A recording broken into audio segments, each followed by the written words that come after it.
Within the next moments, you will uncover how the collapse of an entire economy did far more than erase savings or bankrupt businesses. It cracked the foundation of male identity itself and pushed women into an unconscious, ruthless selection process, one that continues to echo in the way relationships are shaped today. This is the Great Depression's forbidden secret. And realizing it is not simply about looking back at history, but about unveiling the hidden blueprint that still governs society and preparing yourself against the unseen forces quietly steering your destiny. It didn't start in the skyscrapers. It started in the streets, lines stretched for blocks, men holding tin cups, waiting for a ladle of thin soup, shoes worn through, faces hollow, eyes empty. Factories had shut their doors, farms lay barren, savings had vanished overnight. Entire communities, once proud and thriving, now survived on charity and silence. 1. When strong men became strangers. Picture this: the man who once commanded respect at the factory gates now stands in line for free bread, his calloused hands trembling not from cold, but from shame. The transformation wasn't gradual, it happened almost overnight, like a switch being flipped in the collective male psyche of America. Before the crash, masculinity had a clear definition. Men were providers, protectors, decision-makers. They walked with their chests out, spoke with authority, and women looked up to them with genuine admiration. The neighborhood respected the man who could fix anything, who always had work, who never missed a mortgage payment. These weren't just social roles, they were the very core of what it meant to be a man. But when the economy crumbled, something far more devastating happened than job losses. The entire framework of male identity collapsed with it. Suddenly, millions of men found themselves in a terrifying new reality where their most basic sense of self had become meaningless. The tools that once defined their worth, their paychecks, their ability to provide, their role as head of household, were stripped away in a matter of months.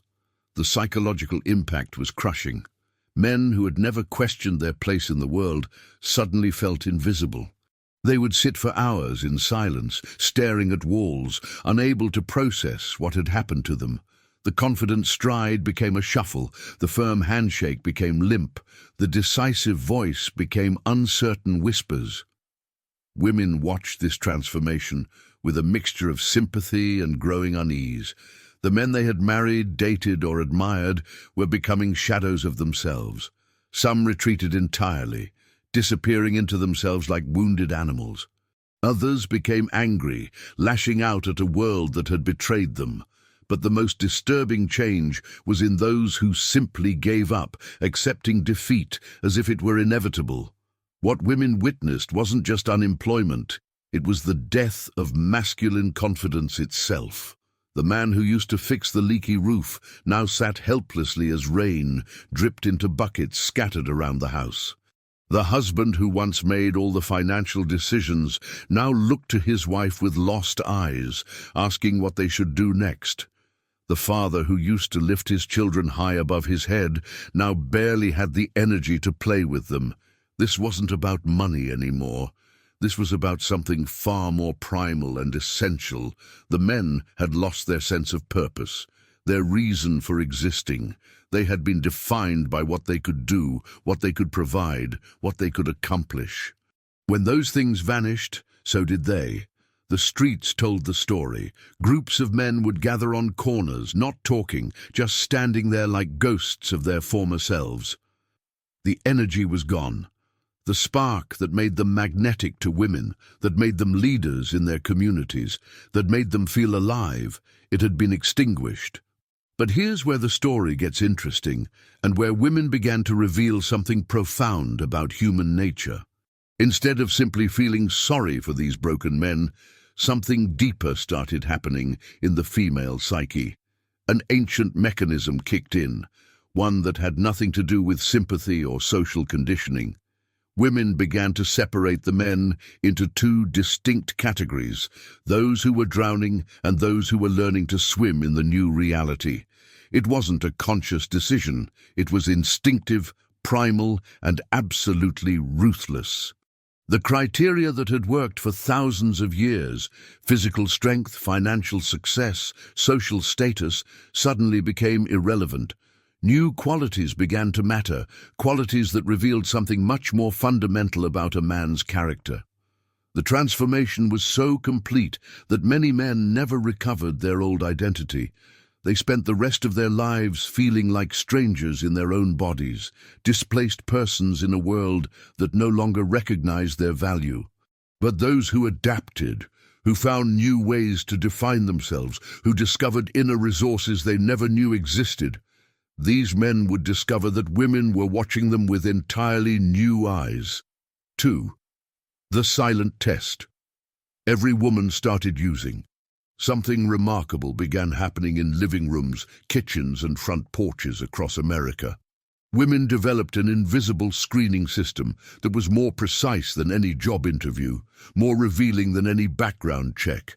They weren't looking at bank accounts anymore because there weren't any to examine.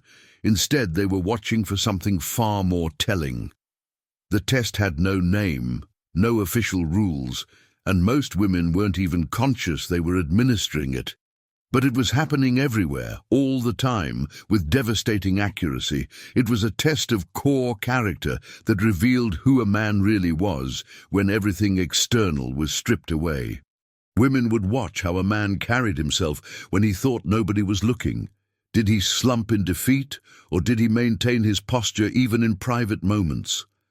When bad news came, and it came daily during those years, did he crumble, or did he take a deep breath and start thinking about solutions? These weren't grand gestures. These were tiny, almost invisible moments that revealed enormous truths. The test extended to how men treated people who couldn't help them. Before the Depression, a man's character was often judged by how well he treated his boss, his clients, his social superiors. Now women were watching how he spoke to the breadline volunteers, how he interacted with other struggling families, how he behaved toward those who had even less than he did. Desperation has a way of revealing people's true nature, and women were taking careful notes. Response to crisis became the ultimate measure. When the electricity was shut off, did the man rage against forces beyond his control, or did he calmly start figuring out how to manage without it? When there was no money for new clothes, did he give up on his appearance, or did he find creative ways to maintain his dignity? When job rejection followed job rejection, did he become bitter and blame the world, or did he adapt his approach and keep trying? Women were also testing emotional stability in ways that would have seemed impossible in prosperous times. They watched how men handled uncertainty because uncertainty had become the only constant.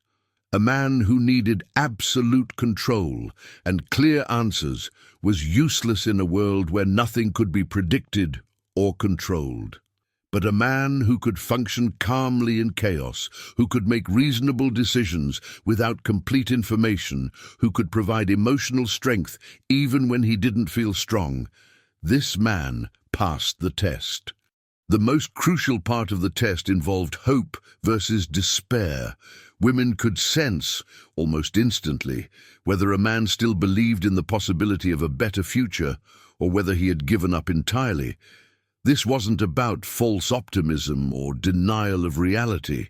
It was about something deeper, a fundamental faith in life itself, an unshakable belief that problems could be solved and situations could improve. Adaptability became another major factor.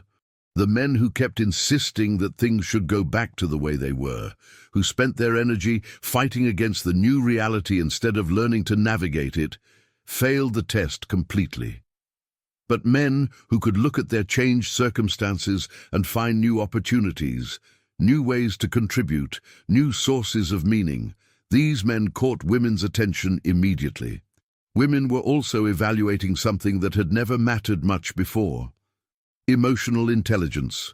In good times, a man could be emotionally clumsy and still succeed because his other qualities compensated. But when external supports disappeared, The ability to understand and manage emotions, both his own and others, became essential for survival. Women needed partners who could handle stress without falling apart, who could offer comfort without needing constant reassurance themselves. The testing was relentless because the stakes were so high. Women couldn't afford to make mistakes. In prosperous times, a bad choice in a partner might mean unhappiness or inconvenience. During the Depression, it could mean the difference between survival and disaster. So, the evaluation process became unconsciously brutal, filtering out weakness with precision that would have shocked everyone involved if they had realized what was happening.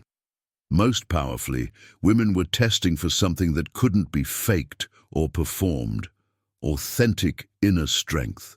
This wasn't about putting on a brave face or pretending everything was fine. It was about genuine resilience that came from somewhere deep inside, a quality that remained solid even when everything else was falling apart. The men who possessed this quality didn't need to announce it or prove it. It was simply there, quietly radiating confidence even in the darkest moments. By the way, if you're curious to go even deeper and integrate your shadows and light, check out the Sim Method ebook.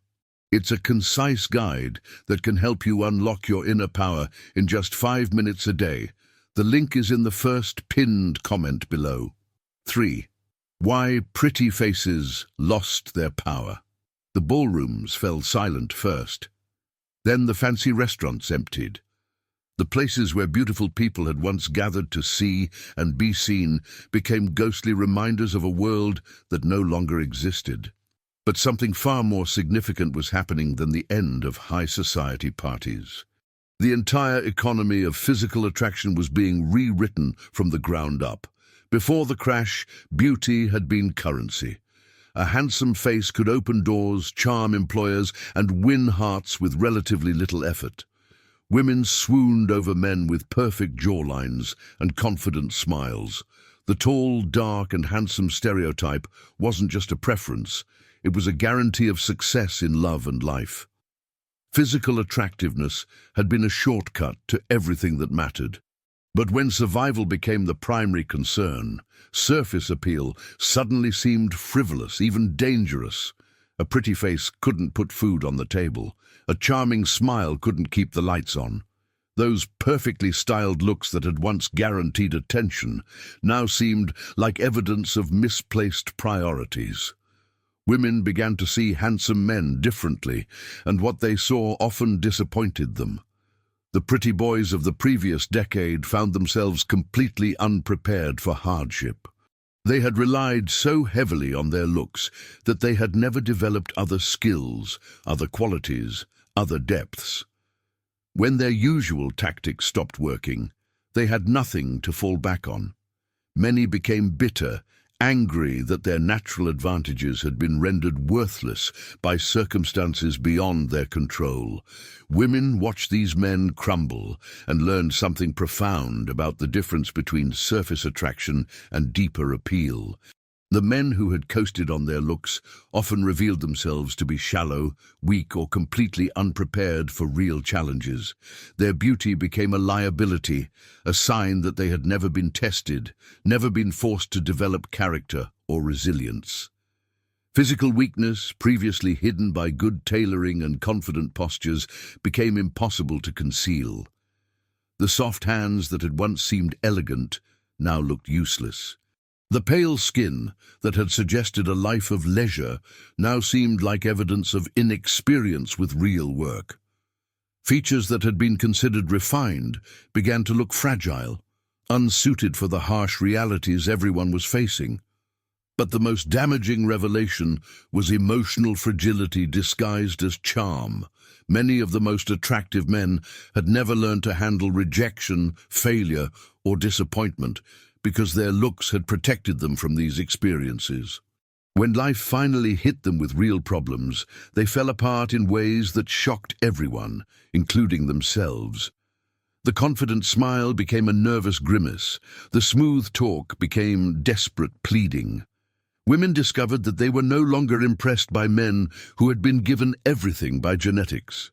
Instead, they found themselves drawn to men who had earned their confidence through experience, who had built their strength through struggle, who had developed their character through surviving difficulties. These men might not have perfect features, but they had something far more valuable: proven resilience. The shift was so dramatic that it confused everyone involved. Suddenly, the scarred hands of a man who could fix things became more attractive than manicured fingers. The weathered face of someone who had worked outdoors seemed more appealing than smooth skin that had never seen hardship. The quiet confidence of competence became more magnetic than the flashy charm of physical beauty. This wasn't about women lowering their standards or settling for less. It was about standards themselves changing in response to new realities. Beauty that couldn't contribute to survival began to seem not just useless, but actually repulsive. It suggested vanity, weakness, and a disconnection from the serious business of staying alive and taking care of family. The pretty faces that did retain their power were those attached to men who had substance beneath the surface. But even these men found that their looks alone were no longer enough. Women expected them to prove themselves in ways that went far beyond physical appearance. The bar had been raised impossibly high for everyone, but especially for those who had previously relied on natural gifts. Some handsome men adapted by deliberately roughening themselves up, working harder jobs, taking on more challenges, trying to prove they were more than just a pretty face. Others retreated entirely, unable to cope with a world that no longer valued what they had to offer. The lucky few discovered inner resources they never knew they possessed, and emerged from the crisis stronger and more complete than they had been before. The transformation was so complete that it affected how people thought about attractiveness for generations afterward. Parents began warning their sons not to rely too heavily on their looks. Women became suspicious of men who seemed too perfect, too smooth, too untested by life. The idea that true attractiveness comes from character rather than features became embedded in American culture in ways that persist today. 4. The new currency of desire. Money had become worthless paper, but something else was rising to take its place in the complex marketplace of human attraction. This new currency couldn't be printed, couldn't be inherited, and couldn't be faked. It had to be earned through action, proven through consistency, and demonstrated through results. Women were unconsciously establishing an entirely new economic system of desire. Competence became the foundation of this new currency. Not the kind of competence that came with job titles or degrees, but practical, hands-on ability to solve real problems. A man who could coax a broken radio back to life was worth more than someone who could quote poetry. Someone who understood how to stretch a dollar, how to negotiate with landlords, how to find work where none seemed to exist. These men suddenly found themselves in high demand. But competence alone wasn't enough. Women were looking for something rarer and more valuable, unshakable calm under pressure. In a world where crisis was the norm, panic was a luxury nobody could afford. Men who could think clearly when everything was falling apart, who could make rational decisions while others were losing their minds, who could provide steady leadership when the ground beneath everyone's feet was shifting. These men became absolutely magnetic. The ability to inspire hope without denying reality emerged as perhaps the most precious quality of all. This wasn't about false optimism or pretending everything would be fine. It was about something deeper and more sophisticated. The capacity to acknowledge how bad things were while still maintaining faith that solutions existed, that the future held possibilities, that effort and intelligence could triumph over circumstances. Resourcefulness became another major component of the new currency. Women were fascinated by men who could create something from nothing, who could find opportunities in disasters, who could turn problems into advantages. These men didn't just survive, They seemed to thrive in conditions that destroyed others. They had an almost magical ability to see potential where others saw only obstacles. Loyalty and reliability, qualities that had been taken for granted in stable times, became incredibly valuable when everything else was uncertain. A man who kept his word when keeping promises was difficult, who stood by people when standing by them was costly, who remained consistent when consistency required real sacrifice. This man possessed something more valuable than gold. The capacity for genuine partnership replaced the old dynamic of masculine dominance. Women needed men who could work with them as equals, who could share burdens rather than simply giving orders.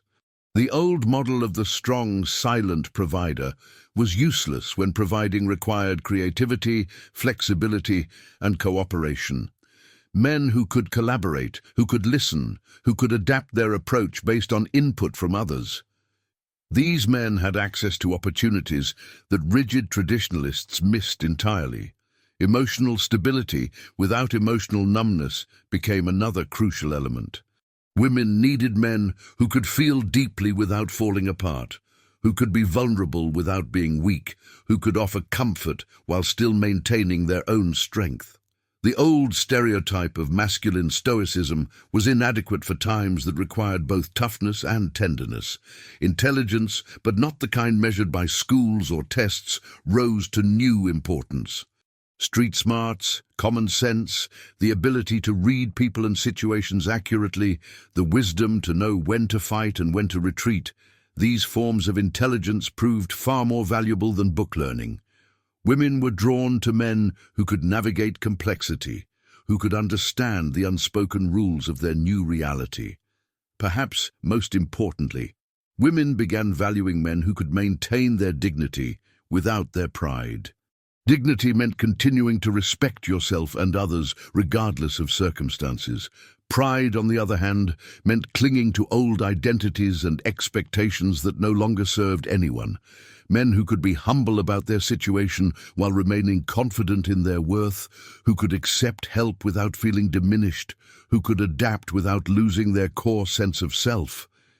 These men had discovered the secret to the new economy of attraction. The transformation was so fundamental that it changed not just who women found attractive, but how attraction itself worked. The new currency couldn't be accumulated and stored like money. It had to be earned fresh every day through actions, decisions, and behavior. A man's value in this system fluctuated based on how he handled each new challenge, each fresh crisis, each unexpected opportunity. This created a completely different dynamic in relationships. Instead of women selecting men based on static qualities, looks, wealth, status, they were now evaluating them based on dynamic capabilities. The question wasn't, "Who are you?" but rather, "What can you do?" and more importantly, "Who do you become when everything goes wrong?" 5. How desperation revealed true character.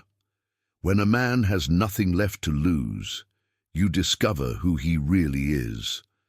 The masks come off, the pretenses crumble. The carefully constructed social persona falls away, revealing the raw truth underneath. During the Great Depression, desperation became the ultimate truth serum, and women were watching with scientific precision as it revealed the authentic character of every man around them. Some men, when pushed to their absolute limits, revealed nobility that no one had suspected. These were often quiet individuals who had never seemed particularly impressive in normal times. But when everything collapsed, they stepped forward with a strength and grace that shocked everyone, including themselves. They shared their last piece of bread with hungrier neighbors. They spent their final coins on medicine for sick children who weren't even their own. They maintained their principles when abandoning them would have been easier and more profitable. Others revealed something far uglier. Men who had seemed decent, even admirable, in comfortable circumstances became selfish, cruel, or dishonest when survival was at stake. They stole from friends, abandoned family members, or exploited the desperation of others for personal gain. The pressure had compressed them down to their essential elements, and those elements turned out to be rotten. Women learned to recognize the signs early. A man's first response to bad news told them everything they needed to know about his character. Did he blame others, or did he immediately start thinking about solutions? Did he become paralyzed by fear, or did he channel his anxiety into productive action? Did he withdraw from the people who needed him most, or did he draw closer to them? The way men treated weaker people when resources were scarce became an infallible character test. A man who would push ahead of women and children in breadlines revealed something essential about his nature. But a man who gave up his place to someone more needy, even when he was hungry himself, demonstrated moral courage that couldn't be faked or taught. Desperation also revealed how men handled shame. Some became so overwhelmed by their reduced circumstances that they couldn't function at all.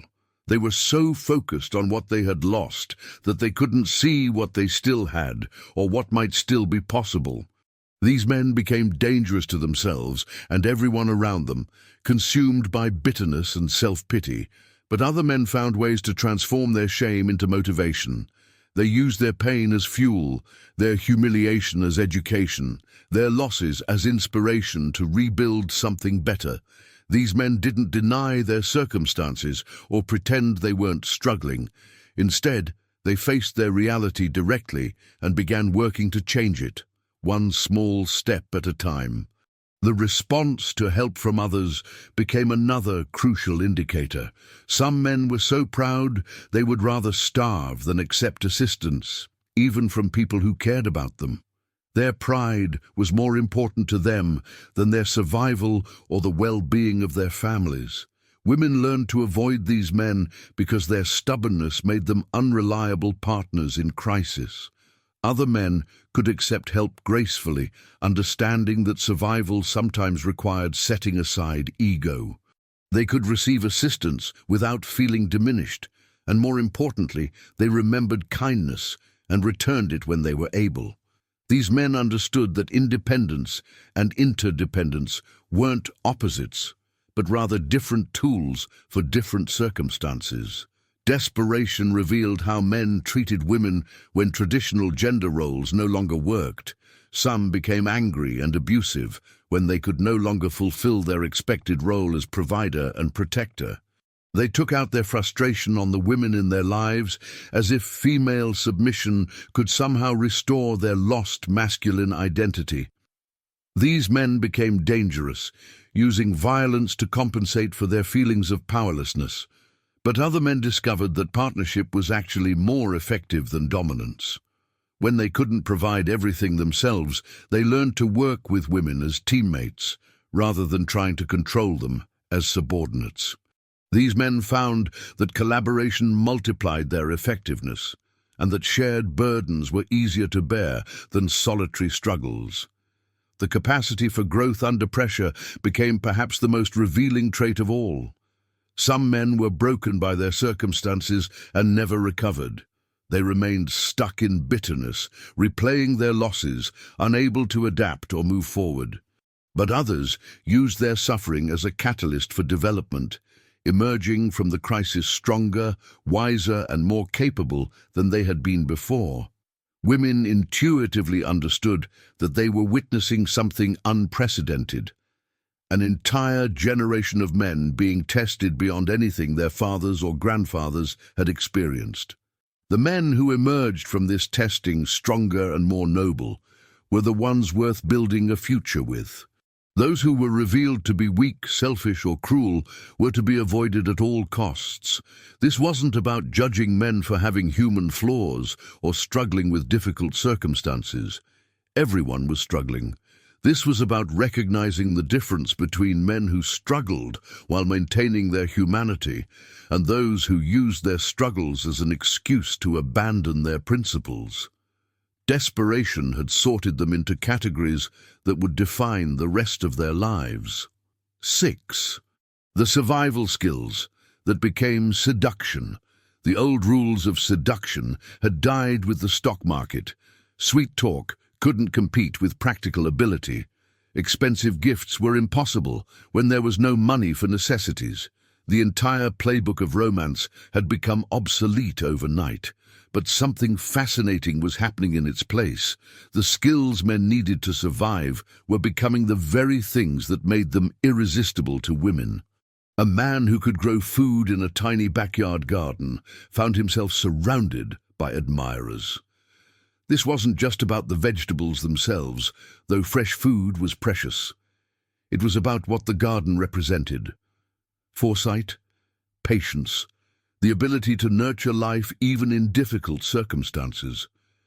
Women watched these men tend their plants with the same fascination that previous generations had reserved for watching millionaires count their money. The ability to fix broken things became incredibly attractive in ways that went far beyond the immediate practical value. A man who could repair a leaky roof wasn't just solving a housing problem, he was demonstrating mastery over his environment. He was showing that he could take something damaged and make it whole again. In a world where everything seemed to be falling apart, this ability felt almost magical. Negotiation skills that had once been confined to business dealings suddenly became essential for daily life. Men who could talk landlords into payment plans, convince shopkeepers to extend credit, or work out arrangements with utility companies were performing miracles that kept families housed, fed, and warm. Women found themselves deeply impressed by men who could achieve through conversation what others couldn't accomplish through force or money. The capacity to find work when none existed became perhaps the most seductive skill of all. This wasn't just about having a job. It was about the creativity, persistence, and social intelligence required to create opportunities in a world of scarcity. Men who could convince someone to hire them, who could identify needs that others missed, who could turn their skills into income even in impossible circumstances. These men possessed something that felt almost supernatural. Knowledge of how systems worked became incredibly valuable and attractive. Men who understood government programs, legal procedures, banking regulations, or bureaucratic processes could help entire families navigate the complex maze of survival during hard times. This kind of practical intelligence was far more seductive than academic achievements or artistic talents. The ability to maintain morale became a survival skill that doubled as an incredibly attractive quality. Men who could keep spirits up during the darkest times, who could find reasons to laugh when everything seemed hopeless, who could help others maintain their sanity and motivation. These men were providing something as essential as food or shelter. Women were drawn to them like flowers turning towards sunlight. Physical endurance and willingness to work hard took on new meaning when comfort and convenience were luxuries of the past. Men who could work long hours without complaining, who could perform physical labor without losing their dignity, who could push through exhaustion and discomfort when necessary, these qualities became incredibly appealing to women who needed partners capable of doing whatever it took to survive. The skill of reading people and situations accurately became crucial for navigating a world where trust was dangerous but necessary. Men who could identify who could be trusted and who should be avoided, who could sense opportunities and threats, who could understand the hidden dynamics of social situations. This kind of emotional and social intelligence was invaluable for family survival. Resourcefulness in finding or creating what was needed became a form of everyday magic. Men who could trade services for goods, who could turn trash into useful items, who could create solutions from whatever materials were available. These men were performing small miracles that made life not just possible, but bearable. Women watched these acts of creative problem-solving with genuine admiration. The ability to stay calm and think clearly during emergencies became incredibly attractive, because emergencies were constant. Men who didn't panic when crisis struck, who could assess situations quickly and make good decisions under pressure, who could provide steady leadership when everyone else was falling apart. These men offered something more precious than gold, the security of competent protection. Perhaps most importantly, the skill of maintaining hope without losing touch with reality became the ultimate survival tool and the ultimate form of seduction. Men who could acknowledge how bad things were while still believing that improvement was possible. Who could face harsh truths without becoming bitter or defeated. Who could inspire others to keep going when giving up seemed reasonable. These men possessed something that was literally life-saving. The transformation was complete. The very abilities that kept people alive during the Depression had become the new standards of masculine attractiveness. Women weren't just admiring these skills, they were falling in love with them. The man who could keep his family fed, housed, and hopeful had achieved something far more impressive than any peacetime accomplishment. 7. What women really wanted. When everything fell apart, when the comfortable illusions of civilized society stripped away, something ancient and primal emerged in the female psyche. The wants that had seemed so important in prosperous times, romance, excitement, social status, emotional fulfillment, suddenly felt frivolous compared to deeper, more fundamental needs. Women discovered desires they didn't even know they possessed, longings that reached back to humanity's most basic survival instincts. Security became the foundation of everything else, but not the kind of security that came from bank accounts or insurance policies. Women wanted the security that radiated from a man's very being, the confidence that he could handle whatever came next, that he would never give up, that he would find a way through any difficulty. This wasn't about guarantees or promises. It was about sensing an unshakable core of resilience that no external crisis could destroy. They wanted men who could think beyond the immediate crisis. While everyone else was focused on surviving the next day or week, women were drawn to men who could still envision a future, who could plan beyond the current disaster, who could hold on to long-term goals even while dealing with short-term emergencies. This capacity for hope and forward thinking felt like a life preserver in an ocean of despair. Partnership became more important than passion.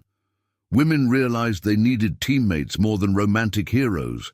They wanted men who could work alongside them to solve problems, who could share the burden of difficult decisions, who could complement their own skills and abilities. The old dynamic of being swept off their feet by a dominant male began to feel not just outdated, but actually dangerous in circumstances that required cooperation and mutual support. They craved emotional steadiness in ways they never had before.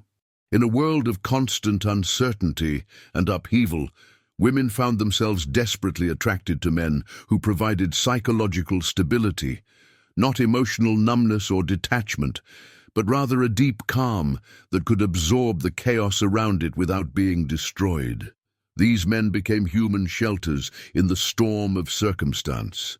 Competence in practical matters became incredibly appealing in ways that surprised everyone. Women discovered they were deeply attracted to men who could solve real problems, who understood how things worked, who could make and fix and build and repair. This wasn't about traditional gender roles. It was about the fundamental attractiveness of capability itself, regardless of the specific form it took. They wanted men who could maintain their dignity without clinging to useless pride.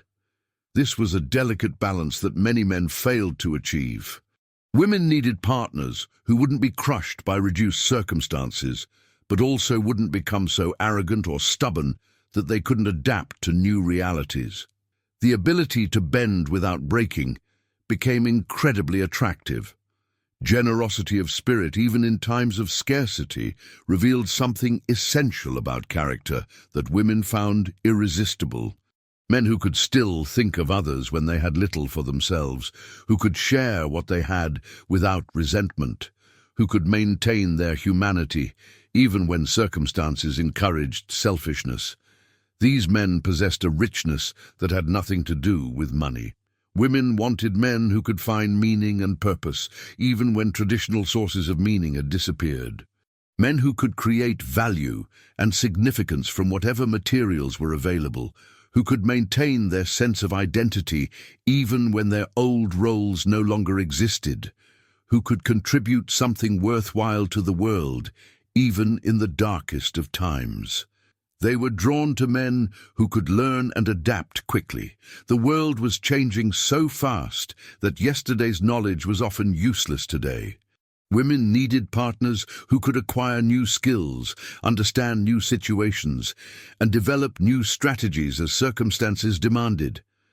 Mental flexibility became as important as physical strength had been in earlier times. Perhaps most profoundly, women wanted men who could help them become stronger versions of themselves. Instead of wanting to be taken care of or protected in the traditional sense, many women discovered they wanted partners who could bring out their own capabilities, who could encourage their growth, who could help them develop their own survival skills and inner strength. The desire for authenticity became overwhelming. Pretense and performance felt not just unattractive, but actually repulsive when survival was at stake. Women wanted men who were exactly who they appeared to be, whose actions matched their words, whose character was solid all the way through. Any hint of fakeness or manipulation became instantly disqualifying. They wanted men who could maintain perspective, who could tell the difference between serious problems and minor inconveniences, who could focus their energy on things that actually mattered, who could keep their eyes on what was truly important, even when distractions and crises pulled in every direction. Most importantly, women wanted men who could love them, not despite the harsh circumstances, but including them. They wanted partners who could find joy and beauty and connection, even in the midst of struggle, who could maintain their capacity for tenderness even when toughness was required, who could offer warmth even when the world had gone cold. 8.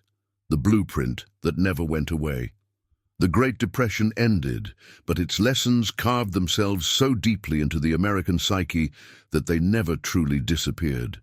The women who lived through those years carried their hard-won wisdom forward, passing it to their daughters not through lectures or warnings, but through subtle preferences, unconscious reactions, and instinctive judgments that shaped how attraction worked for generations.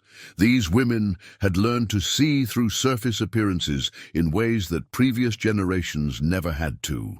They had developed an almost supernatural ability to detect weakness disguised as strength, to recognize authentic capability beneath modest exteriors, to identify character qualities that would matter when everything else fell apart. This heightened perception became part of their permanent makeup. The men who had thrived during the Depression carried their own lessons forward.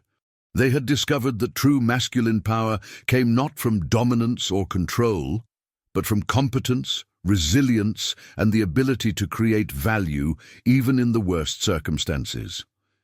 They had learned that women were drawn to capability more than charisma, to reliability more than romance, to partnership more than paternalism. The children who grew up during these years absorbed these lessons through observation rather than instruction. They watched their parents navigate impossible circumstances and learned what worked and what didn't. They saw which men succeeded with women and which ones failed, which relationships survived and which ones crumbled. These observations became the foundation of their own relationship patterns. The economic boom that followed the war seemed to erase the Depression's influence, but it only drove the lessons underground. Prosperity allowed people to return to older patterns of courtship and attraction, but the deeper wisdom remained, surfacing whenever circumstances became challenging. Every recession, every personal crisis, every moment of uncertainty reactivated the selection mechanisms that had been forged during the 30s. Modern women often find themselves mysteriously drawn to men who possess Depression-era qualities without understanding why. They're attracted to men who can fix things, who remain calm under pressure, who can create solutions from limited resources. They're repelled by men who fall apart during stress, who blame others for their problems, who can't adapt when circumstances change. These preferences feel natural and instinctive, but they're actually the inherited wisdom of women who learned these lessons through survival. The rise of feminism didn't eliminate these patterns. It simply gave women more freedom to act on them. When women gained the economic independence to choose partners based on attraction rather than necessity, they often discovered they were most attracted to men who possessed the very qualities that would have made them good partners during hard times. Competence, emotional stability, authentic strength, and the capacity for partnership remained attractive even when they were no longer essential for survival. The pattern appears in every generation, often catching people by surprise. During the tech bubble burst, the housing crisis, the pandemic, and other moments of uncertainty, the same dynamics reassert themselves. Women unconsciously begin evaluating men based on crisis-tested criteria. Men who understand this pattern and embody these qualities find themselves with unexpected advantages in dating and relationships. The blueprint shows up in popular culture, though often in disguised forms. Action heroes, romantic leads, and admired male characters consistently display Depression-era masculine qualities: competence under pressure, loyalty, resourcefulness, emotional steadiness, and the ability to protect and provide, not through dominance, but through capability. These characters resonate because they activate unconscious patterns of attraction that were established decades ago. Perhaps most significantly, the blueprint manifests during personal crises in people's lives. When individuals face job loss, illness, family emergencies, or other major challenges, they often discover that their attraction patterns shift dramatically. Suddenly, the qualities that matter most are exactly those that mattered most during the Depression. The ability to handle pressure, solve problems, maintain hope, and provide steady partnership through difficulty. The modern dating world, with its emphasis on apps, profiles, and surface-level attraction, often obscures these deeper patterns. But they emerge whenever circumstances strip away the superficial layers. Women still respond powerfully to men who demonstrate authentic capability. Men who understand and develop these qualities still find themselves with significant advantages in long-term relationship success. The economic uncertainty of recent years has reactivated these patterns more obviously than they've been visible since the Depression itself. Women who have never experienced real hardship find themselves inexplicably drawn to men who could theoretically handle crisis, who possess practical skills, who demonstrate the kind of inner strength that would matter if comfortable circumstances disappeared. The blueprint persists because it's based on something more fundamental than social conditioning or cultural trends. It emerges from the deepest levels of human psychology, from survival instincts that evolved over thousands of years, from wisdom that transcends any particular historical moment. The Great Depression simply created circumstances that allowed this ancient wisdom to express itself clearly and dramatically. Understanding this blueprint doesn't mean returning to Depression-era gender roles or abandoning modern progress. Instead, it means recognizing that beneath all the surface changes in society, certain fundamental patterns of human attraction remain constant. The qualities that made men attractive to women during humanity's most challenging decade are the same qualities that create lasting attraction in any era, under any circumstances. The secret isn't really secret at all. It's written in the choices women make, the men they admire, the relationships that thrive, and the stories that capture imaginations across generations. The Great Depression simply revealed what had always been true: that authentic strength, proven capability, and the capacity for partnership in the face of adversity remain the foundation of lasting attraction between men and women.